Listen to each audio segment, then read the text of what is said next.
A'udzubillahi minasyaitonirrajim. Bismillahirrahmanirrahim. Assalamualaikum warahmatullahi wabarakatuh. Alhamdulillahirabbil alamin. Alhamdulillahilladzi bi ni'matihi tatimmus shalihat. Alhamdulillahilladzi hadana li hadza wa ma kunna linahtadiya laula an hadanallah. Asyhadu an la ilaha illallah wa asyhadu anna Muhammadar Rasulullah. Allahumma shalli ala Sayyidina Muhammad wa ala ali Sayyidina Muhammad. Qala rabbi shrah li sadri wa yassir li amri wahlul 'uqdatam min lisani yafqahu qawli. Alhamdulillah, kemarin kita bahas hal-hal yang basic. Apa aja hal yang basic kemarin? Masih ingat enggak atau masih lupa? Makan pakai tangan kanan. Kalau sendal yang dipakai pertama kali sebelah kanan, yang dilepas sebelah kiri. Kalau makan nasi, habiskan, jangan disisakan, ya kan? Apalagi belajar bahasa Arab supaya bisa paham Al-Quran. Kalau belum bisa sampai di level situ, masuk ke zona awal apa? Ngerti bacaan sholat, ngebas. Ngerti bacaan sholat, harus ngerti Robbi firli warhamni. Nanti ada perbedaan-perbedaan bacaan, ada yang pakai apa Allahu Akbar kabira, ada yang Allahumma ba'id baini. Dua-duanya benar. Yang tidak boleh antum baca surat tanah, surat tagihan utang, itu jangan. Dah, tadi dengar Al-Muluk yang dibaca di di imam tadi, tidur awal bangun awal, betul. Nih kakak-kakak yang ingatkan di SMK ya, di Zoom, di Instagram. Ada lagi PR selanjutnya. Ketika kita sudah mulai hal-hal yang basic, kemarin kan 479. Yang baik-baik dari siapa? Dari Allah. Yang buruk-buruk diri sendiri. Abang kakak, kebaikan dan keburukan itu ujian enggak? Dua-duanya ujian. Siapa yang dapat kebaikan itu ujian, dapat keburukan pun ujian. Ada yang dimudahkan Allah, itu ujian. Ada yang disulitkan Allah, itu juga ujian. Ada yang dapat bisnis lancar, itu ujian. Jadi apapun masalah kita, semuanya adalah ujian. Ujian kebaikan, ujian keburukan. Kadang orang bilang ini, Ustaz, saya lagi dapat musibah, saya lagi dapat ujian Ustaz. Tapi kalau lagi bagus bisnisnya, alhamdulillah Ustaz, rezeki saya baik nih. Padahal dua-duanya ujian. Ini prinsip fundamental. Di mana Ustaz itu tuh ujian? Surat 21 ayat 35. Antum buka Qur'annya. Kullu nafsin dha'iqatul maut. A'udzubillahi minasyaitonir rajim. Bismillahirrahmanirrahim. Kullu nafsin dha'iqatul maut. Wa nabluukum bisyarri wal khairi fitnah. Kalau setiap yang bernyawa pasti mati. Wa nabluukum, dan kami pasti menguji kalian semua dengan ujian keburukan. Bisyarri wal khair fitnah. Ujian keburukan dan ujian kebaikan itu dua-duanya sama-sama. Bisnis lancar, ujian. Bisnis lagi sangsut, utang banyak, tidak punya utang, hati bahagia, lagi sedih, semuanya ujian. Jadi apapun kondisimu, engkau sedang diuji. Kita diuji semua sama Allah, macam-macam ujian kita. Nah, maka saya pengen ngajak antum, abang kakak, ayah bunda semuanya ini belajar untuk memahami hal yang fundamental, penting sekali. Ini poin kedua, materi SMK yang kedua. Kemarin kita 479. Hari ini abang kakak kita mau bahas surat, tadi ada Al-Muluk ya. Tabarakalladzi biyadihil mulk wa huwa ala kulli syai'in qadir. 2135, buka dulu 2135. Dari 2135 dulu ya. Wa nabluukum bisyarri wal khairi fitnah. 2135. Kenapa Allah sebutkan ujian syar? Kenapa syarrun dulu baru khair? Kenapa Allah mendahulukan ujian keburukan? Ayo, ada yang bisa jawab enggak? Tadaburnya apa kira-kira? Karena yang buruk-buruk itu terkadang manusia tidak kuat. Oke, bagus. Ada lagi? Tidak ada pilihan jawaban salah tuh enggak ada. Namanya tadabur. Semuanya Quran tuh kan bisa dilihat dari berbagai angle gitu. Kenapa Allah nyebut ujian buruk dulu? Itu jelas kok. Ah? Jelas. Bukan itu. Jelas kalau dia ujian. Oke. Nggak tahu kalau kebaikan itu. Oke, hampir. Bagus, lumayan. Yuk, dapat hadiah nanti ya. Allah menginginkan hambanya untuk bertobat. Oke. Baik, sudah lumayan. Pada Allah. Agar manusia ingat kepada Allah. Oke. Ini sudah 60%. Ujian itu lebih sulit dihadapi dibandingkan kemudahan. Apa gimana? Karena kesulitan itu lebih sulit dihadapi dan manusia Ah, dibandingkan yang lebih mudah. yang lebih mudah. Oke, Pak Ridwan ya.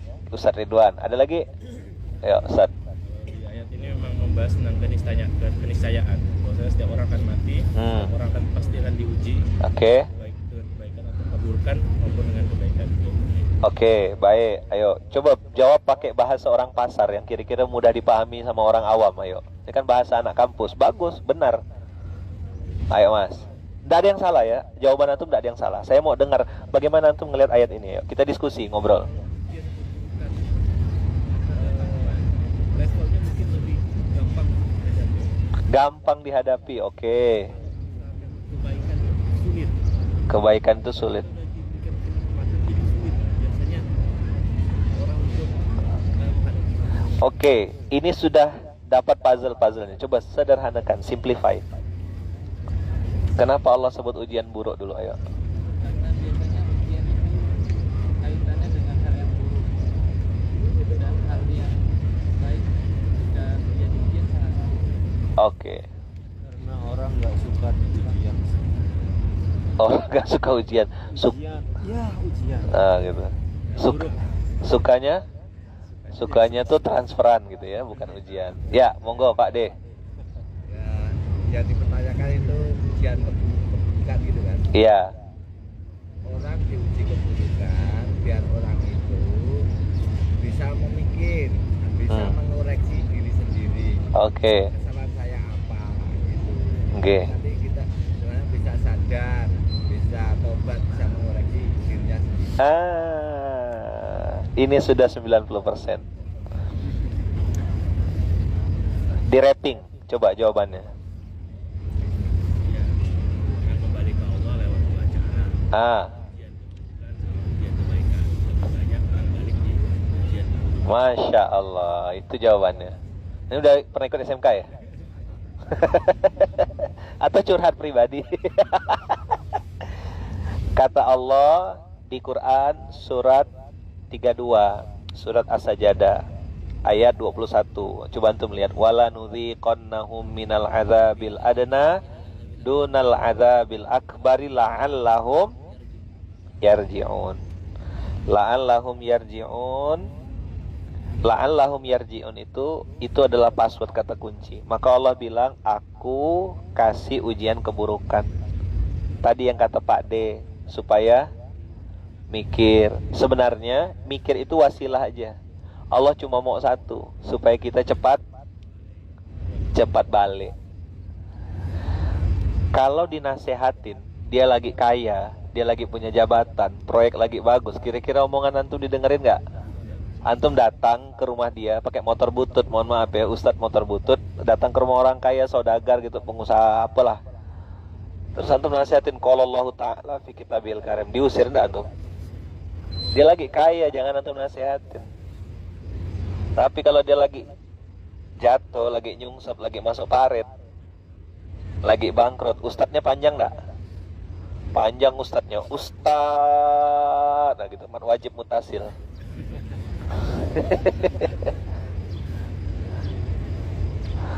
Oh, DM, Ustadz antum kan kholas masyhur al-ana gitu bahasanya tuh. Kayak Ustadz anda mau curhat dong dikit, ujung-ujungnya minjam duit gitu. Khirit maat. Kapan dia bisa konsultasi? Kapan dia mau dengarkan nasihat? Kapan dia mau itu? Ujian keburukan. Maka tadi kata yang disampaikan Habib tadi, orang itu jauh lebih mudah kembali ke Allah lewat pintu masalah, pintu syar. Makanya Allah bilang, semua pasti mati. I'mal masyi'ta fa innaka mayyitun kan. Hadis yang dari Jibril, lakukanlah sesukamu karena kau pasti mati. Tapi mengingatkan mati itu tidak mempan. Orang belum mau kembali ke Allah pakai mati itu. Padahal udah kan gini. Pernah ada yang ke dokter, ada yang pernah ke dokter dari sini. Dokter bilang bapak ini sakitnya radang tenggorokan. Nah, itu vonis namanya, betul tak? Bapak ini GERD. Bapak ini apa? Apa lagi sakit-sakit apa sih? Mah. Apa lagi? Mah tuh yang 1:30 malam tuh. Mah bangunkan istri, bukan itu ya? Itu beda ya. Jomblo ada kan sini kan? Ada. Oh banyak jomblo, astagfirullah, lupa nah.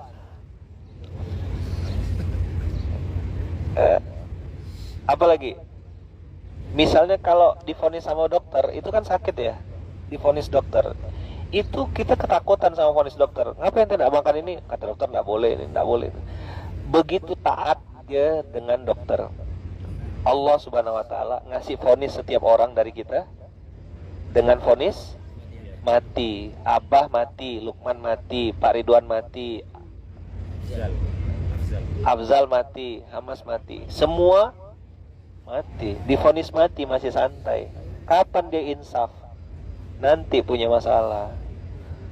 Jatuh tempo. Apa jatuh tempo? Itu lebih sakit daripada jatuh cinta. Jatuh miskin, jatuh bangkrut. Saat itulah kita ngerasa aku perlu dapat nasihat ini. Ditepuk sama malaikat. Kemana aja kemarin bro? Dan ini dihadapi oleh semua orang nggak? Semua orang berilmu dapat ujian ini, orang susah dapat ujian ini, orang sudah punya harta dapat ujian ini. Semua Allah uji dengan ujian yang sama. Maka abang kakak ayah bunda, semua teman-teman semua, masya Allah tabarakallah, semoga Allah izinkan ya, Allah izinkan kita ini paham pola-pola ini. Ujian pertama apa pintu masuknya? Ujian keburukan. Ada ju', ada khauf. Di Quran itu ada dua. Ada yang Allah bilang walanabluwannakum bisyai'im minal khaufi wal ju'. Khauf dulu baru ju'. Tapi tadi di surat An-Nahl kalau tidak salah saya baca tadi itu surat 16 bagian-bagian akhir itu ada sebuah kampung yang aminatan mutmainnatan, kan? Ya di haris kuha mingkuli makan, lanjutkan. Libasal ju' wal khauf. Tapi kalau ada orang yang sudah terbiasa enak, terbiasa mewah, terbiasa nyaman, terbiasa terfasilitasi, begitu dia meninggalkan Allah, Allah kasih dia libasal ju' wal khauf. Langsung jadi satu. Sudahlah kelaparan, ketakutan pula.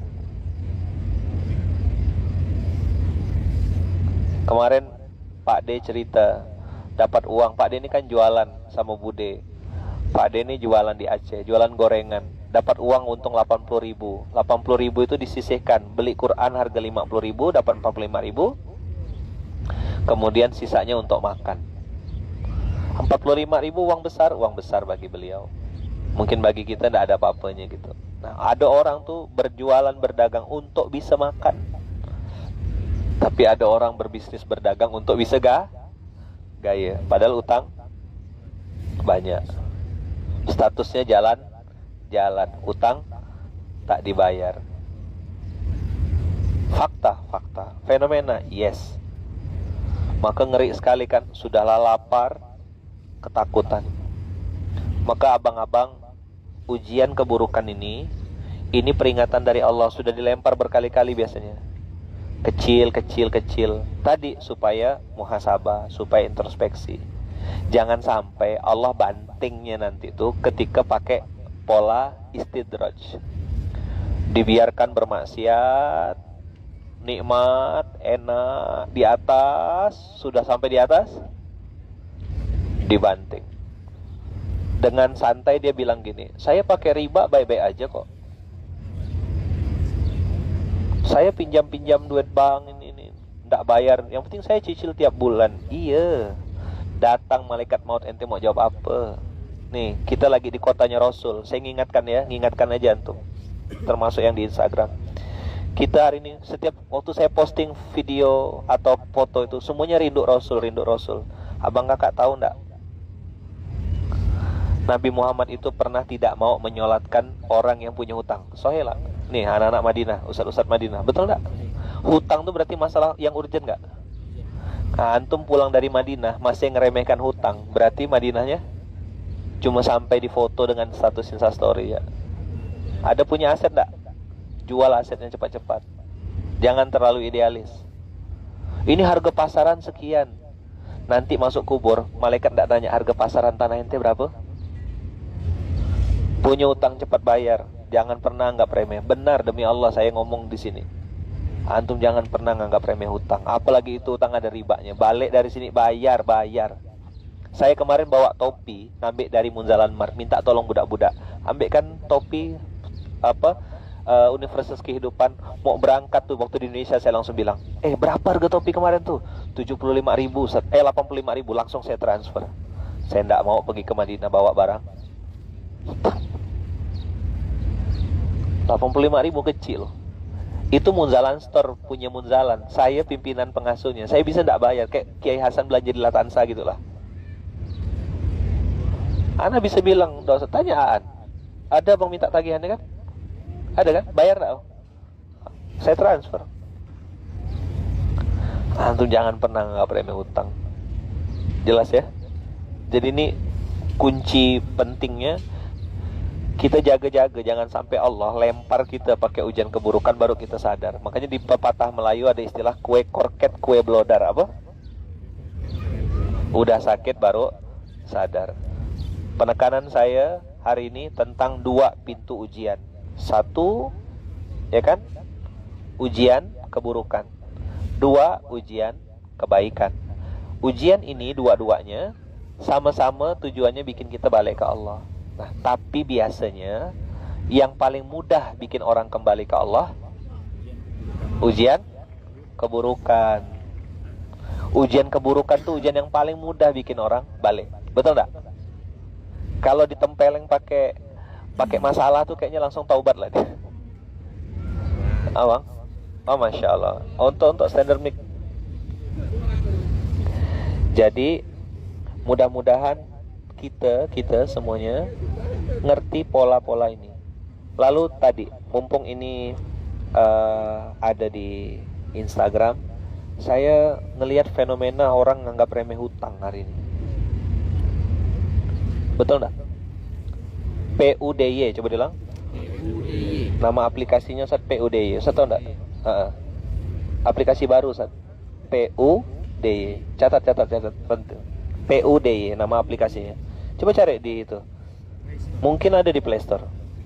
PUDY. Udah catat belum? Enggak ada ya? Belum diupload kali.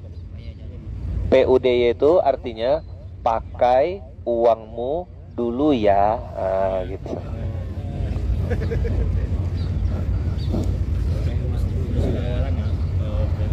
Oke. Apa? Pakai uangmu dulu ya. Jangan terlalu polos Ustaz. PUDY, pakai uangmu dulu ya. Balik enggak? Biasanya enggak balik. Beli, nambah aset, ke nambah masalah. Ayo jujur.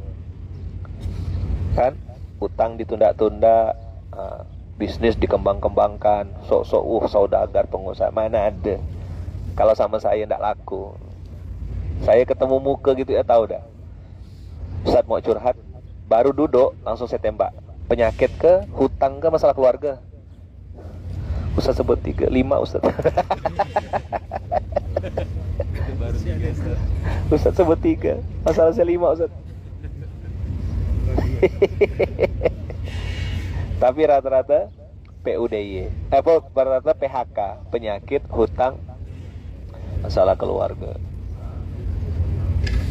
Ustaz, bisnis saya bangkrut Ustaz. Terus? Kayaknya tidak mungkin bangkrut Ustaz. Buktinya bangkrut. Ya udah, cari Jadi sebelum dia curhat, kan kadang-kadang ke SMK itu kan saya hafal ya, jamaah yang kalau di Munzalan. Saya hafal wajah-wajahnya gitu. Jadi sampai masalah-masalahnya pun hafal. Jadi begitu ada orang baru tuh nengok, wah ini bisa ketebak masalahnya apa nih. Tembak. Abang mau curhat? Nggak jadi Ustaz, udah dijawab di SMK tadi. Saking seringnya ngadapin orang-orang tuh sampai hafal. Apa masalahnya? Penyakit, utang, keluarga. Apa kata baginda Rasul? Ini kita ngomong di kota Madinah. Kata baginda Rasul, hutang itu bikin hina di siang hari dan gelisah di malam hari. Ada orang yang punya utang tenang? Nggak ada. Maka antum jangan pernah anggap remeh utang, Masya Allah. Nah, ini saya pesan benar sama kawan-kawan, ya kan? Ya, yang punya utang jangan anggap remeh, bayar. Gimana caranya? Bayar. Punya aset, jual. Saya punya. Jadi ini untuk teman-teman ya. Mungkin kalau dengar jumlah uang segini biar agak nyambung gitu. Tapi yang punya masalahnya di bawah ini jangan banyak gaya, itulah intinya. Ada saudagar ketemu sama anak 50M utangnya. Berapa? Dia main alat berat. Saya sambil di dalam mobil, Ustaz. Karena sudah ndak punya beban, pokoknya aku ngomong ya, nyampaikan apa ya adanya. Anda langsung, saya bilang, Ustaz, saya ini punya utang sekian puluh M. Terus saya bilang, ya udahlah, jual aja aset semuanya tuh. Saya ngomong tuh gampang aja. Siap Ustaz. Benar-benar dijual asetnya. Semua alat-alat berat dia dijual dengan harga yang di bawah pasar, Ustaz. Habis. Tapi utang beres. Tahu ndak? Fenomena dia ngejual semua asetnya itu terdengar sampai ke Singapura. Supplier alat berat itu salah satunya kan ada di Singapura. Lalu telepon, Pak, sebut namanya Bapak A gitu. Katanya Bapak jual-jual aset semuanya. Iya. Dengan lantang dia berani ngomong gini, Ustaz, agama saya larang saya pakai riba. Ngomong sama orang Singapura, jagoan enggak? Jagoan kan? Agama saya ngelarang saya pakai riba. Kalau beli-beli itu enggak mau. Saya ada duit tapi enggak mau pakai riba. Kalau bayar cicil saya ada. Ya udah Pak, mulai bulan ini Bapak kalau perlu alat berat beli langsung aja sama kami, bisa cash tempo. Dia beli langsung sama suppliernya, sama distributor ya. Kalau Singapura kan berarti alat berat tuh yang merek macam-macam tuh lah. Nah itu bisa beli di sana tanpa riba. Utang lunas, aset nambah, maksiat tidak ada. Itu orang kalau ninggalkan sesuatu yang haram karena Allah, Allah pasti ganti. Jadi kalau antum masih kelasnya masih ratus-ratus juta, benar saya ngomong-ngomong, benar kan? Kelas-kelasnya masih puluh-puluh juta, ya jangan banyak gaya lah. Ini yang puluh-puluh miliar ya tenang. Ini cerita sedikit, enggak apa-apa.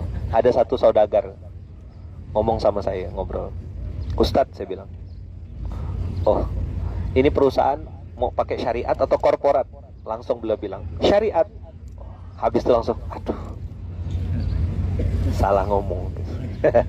Nggak boleh sebut nama ya, menjaga kode etik jurnalistik ya. Begitu pakai syariat, Allah datangkan pertolongan. Tapi konsekuensi tegak di atas syariat itu luar biasa. Maka dulu zaman Umar bin Khattab sini kan, di sini daerah pasar Koinuko, Bani Koinuko, daerah sini kan ya, sebelah kanan kan, zona-zona sini ya. Nah, di zaman, berarti betul kan areanya area hotel kita, pelataran ini kan, berarti ini berarti apa namanya, zona saudagar gitu. Jangan sampai kata Umar bin Khattab, yang masuk ke pasar kita ini adalah orang-orang yang nggak ngerti ilmu muamalah. Karena kalau ada saudagar pengusaha yang masuk di pasar tanpa mengerti ilmunya, maka dia pasti terkena riba, pasti dia makan riba. Aba au rodiya, rodiya am aba, gitu kalimatnya Umar. Dia pasti kena riba, suka atau dia terpaksa. Jadi apa azam antum balik sini? Bersih-bersih, punya utang cepat bayar, aset jual, jangan terlalu idealis. Saya ngadapi orang yang punya utang-utang riba tuh, yang tadi saya bilang 50M. Itu setahun tidak sampai habis utangnya. Caranya gimana? Jual udah, pokoknya lepaskan aset. Udah utang lunas, udah ndak ada utang riba, udah beres, baru antum mau ekspansi bisnis. Gitu pola yang benar. Jangan coba-coba main-main. Tapi kalau misalnya Ustadz saya udah beritikat baik untuk bayar, belum ada uangnya. Kalau di WA balas, kalau di telepon angkat, kalau dimarahin diam. Namanya lagi dihina orang. Gengsi, makan tuh gengsi, nanti masuk kuburan. Kau makan lah gengsi tuh. Ini saudagar 50 miliar. Ada lagi yang lebih tinggi, 150 M. Saya suruh tobat, saya suruh betulkan diri. Ya, dia masih ngerasa masih bisa main kartu kredit, masih bisa makan di restoran. Ya, akhirnya titik aman. Tapi yang 50 miliar ini benar-benar. Yang 14 M juga sama. Itu 4 bulan lunas. 14 M. 4 bulan. Saya tidak boleh sebut nama. Tapi kalau saya sebut nama, mungkin Habib Aris kenal orangnya.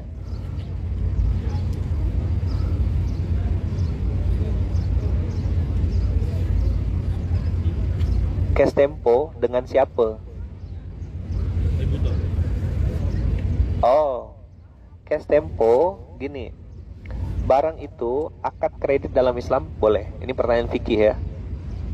Saya kalau urusan muamalah nih, saya mentok kanan. Mentok kanan tuh ambil yang versi strict. Jadi tidak ada hitam putih, tidak ada abu-abu kalau di saya. Tidak ada riba dikit gitu, tidak ada riba dikit. Dikit atau banyak bagi saya tetap riba gitu, qat'i. Jadi bang, akad jual beli dalam Islam itu ada cash tempo, ada kredit. Dua-duanya boleh. Tapi ada syaratnya. Barang yang kita kredit itu, yang kita cicil itu harus jadi pemilik dari yang menjual. Misal, Bang Ali mau beli barang. Saya nih yang punya barang. Saya beli dari Ustaz Riza dengan harga 100 juta misal gitu. Cash. Saya beli sama Ustaz Riza cash. Lalu barang itu digeser ke saya. Misalnya tanah nih. Ini tanah udah jadi milik saya. Berpindah ke hak miliknya.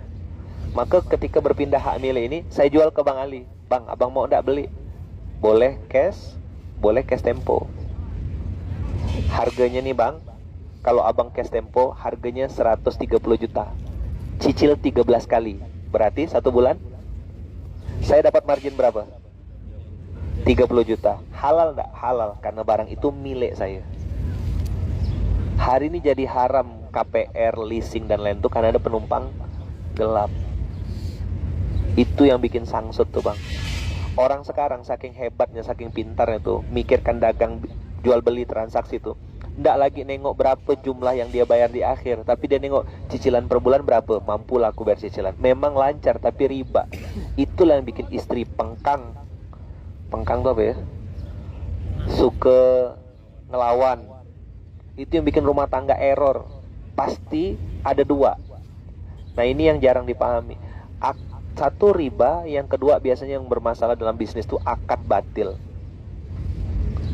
Nah nanti antum kalau mungkin yang ada itu bantu jelaskan ke masyarakat, ke umat. Banyak akad-akad batil di dalam bisnis kehidupan masyarakat kita.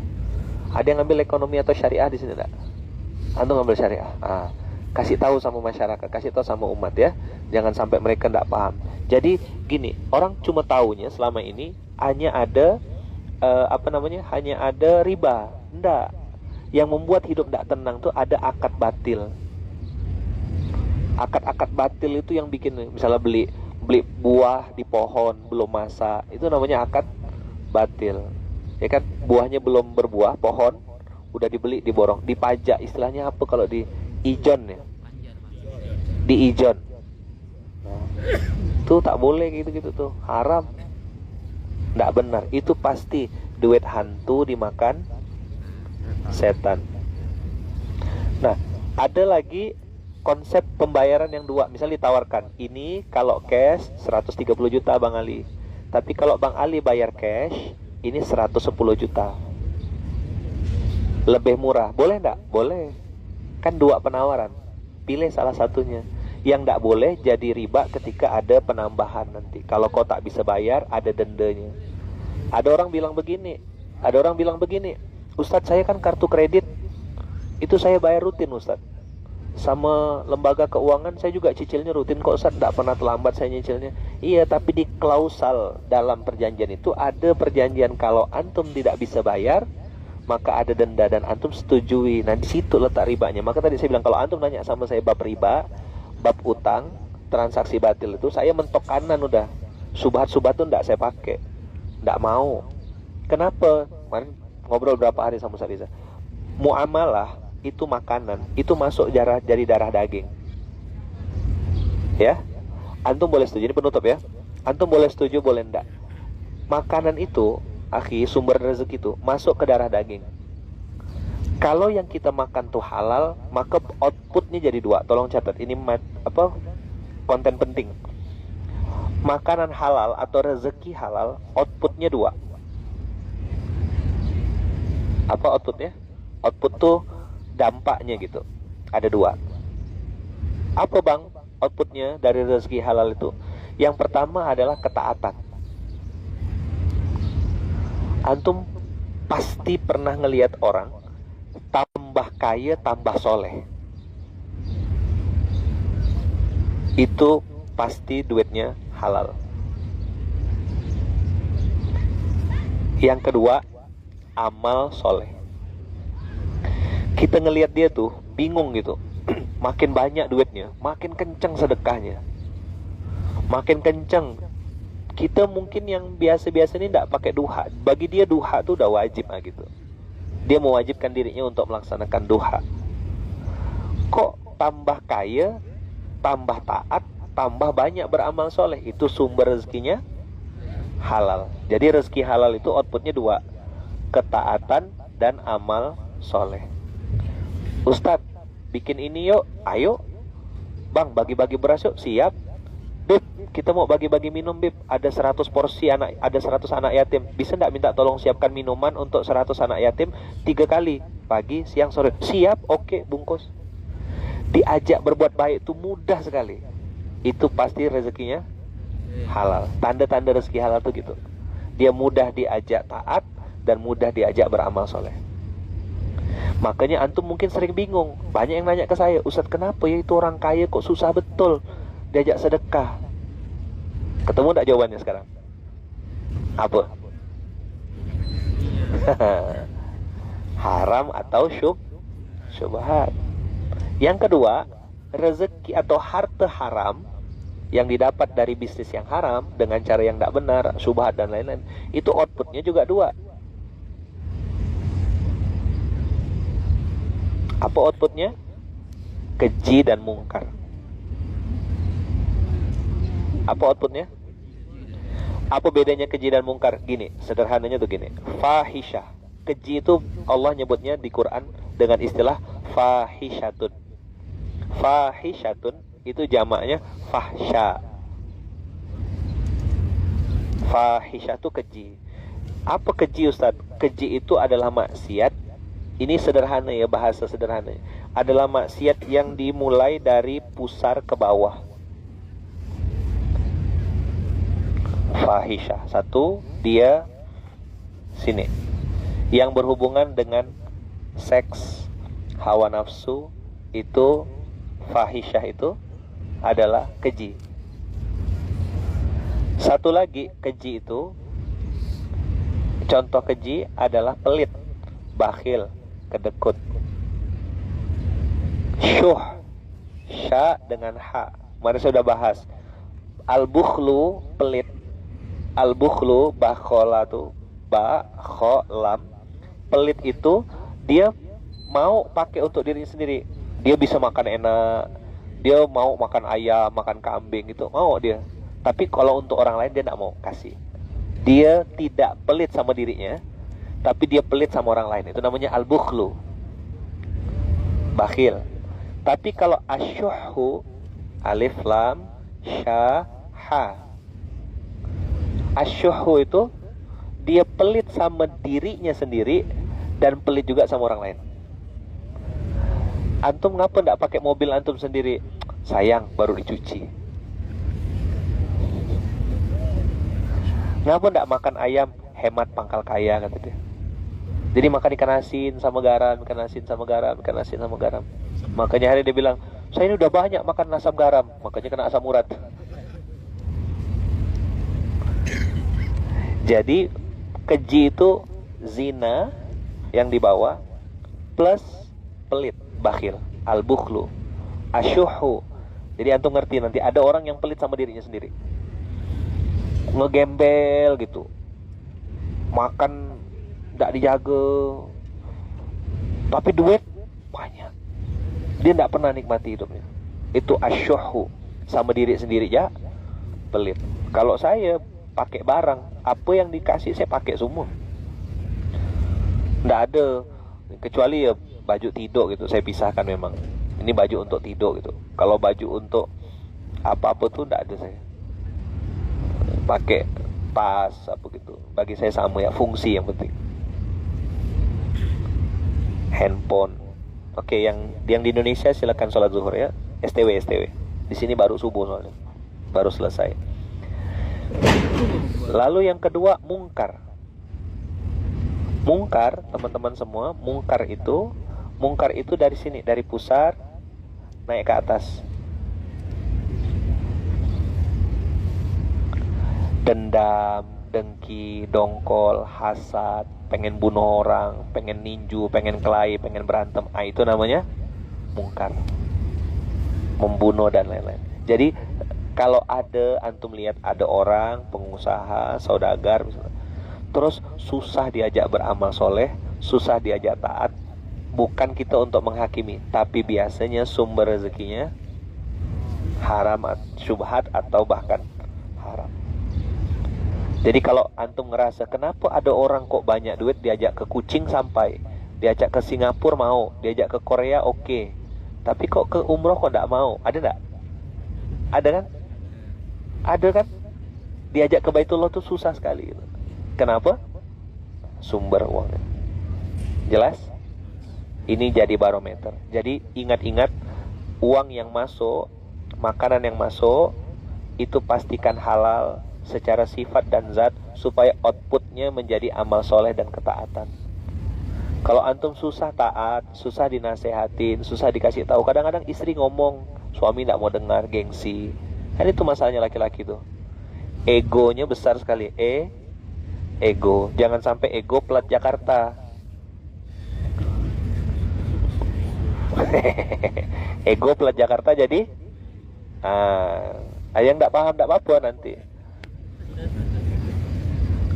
Paham tak? Oh paham. Ego plat Jakarta ditambah LU belakangnya. Ya, egonya harus dirobohkan. Pulang dari sini tambah rendah hati dengan manusia. Dengan Allah apa? Rendah diri. Kalau sama manusia apa? Rendah hati. Kalau sama Allah, rendah diri. Nah, itu dulu untuk SMK kali ini. Mudah-mudahan ada manfaatnya, ada sesuatu yang bisa diambil, ada kebaikan yang bisa kita pelajari sama-sama. Dan semoga Allah izinkan kita. Antum jangan lupa, kemarin saya bilang kan, minta, mumpung di tanah haram ini, minta rezeki. Minta apa? Banyak, halal, dan berkah. Udah diminta belum? Udah berkali-kali ya. Ping sewu ya kan? Pokoknya sampai ini nunjukkan keseriusan. Banyak, halal, berkah. Dah? Lalu minta juga istiqomah dalam ketaatan. Sebagaimana kita hari ini rajin bolak-balik masjid, minta sama Allah, ya Allah, rajinkan saya juga nanti pas pulang ke Indonesia tetap ke masjid. Jangan di sini jak ke Nabawi, di Indonesia tak pernah. Kenapa tak pernah ke masjid lagi? Udah banyak pahalaku di sana, kata dia. Udah nabung. Satu kali di Masjid Nabawi ini berapa?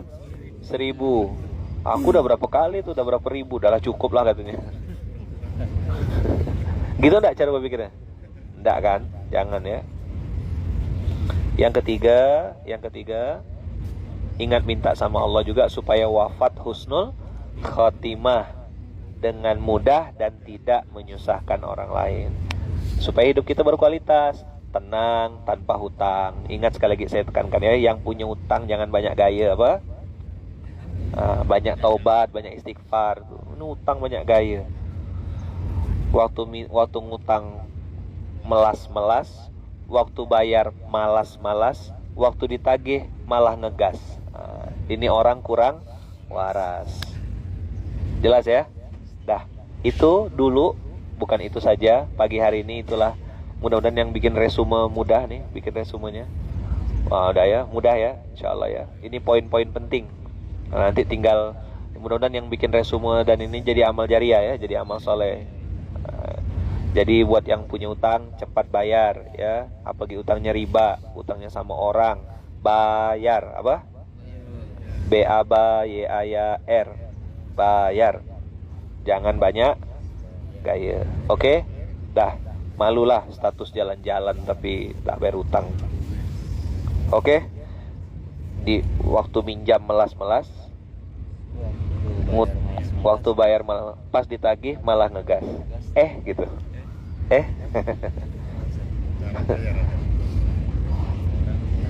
Kepencet Ustaz gitu. Woi bayar. Bayar utang. Nanti mati tak disolatkan Rasul. Kalau udah balik, udah sampai sana, tak bisa balik lagi ke dunia masalahnya. Tak ada yang bikin testimoni gitu. Ya. Saya ndak mau ini. Tepuk sebelahnya. Bilang, cepat bayar utang. Jangan banyak gaya. Pulang dari Masjid Nabawi ini, pulang ke Indonesia, bayar. Dah. Mudah-mudahan Allah bukakan pintu rezekinya ya. Allah bukakan pintu rezeki abang kakak semuanya, dikasih rezeki yang banyak, halal, berkah, thayyib. Dan mudah-mudahan kita semakin dekat sama Allah dan semakin taat sama Allah. Amin Allahumma amin. Istiqomah dalam ketaatan, dikasih rezeki yang banyak, halal, berkah, dan wafat husnul khatimah. Al-Fatihah. Auzubillahi minasyaitonir rajim. Bismillah. Ya kana wudu ya kana.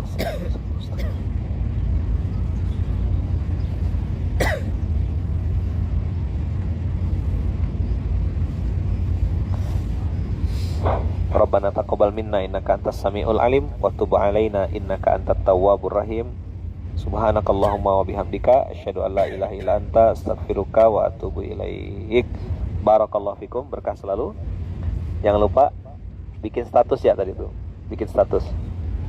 Ya, jadikan status pagi hari ini. Insyaallah tuh ada 2. Kalau enggak dibayar diblokir.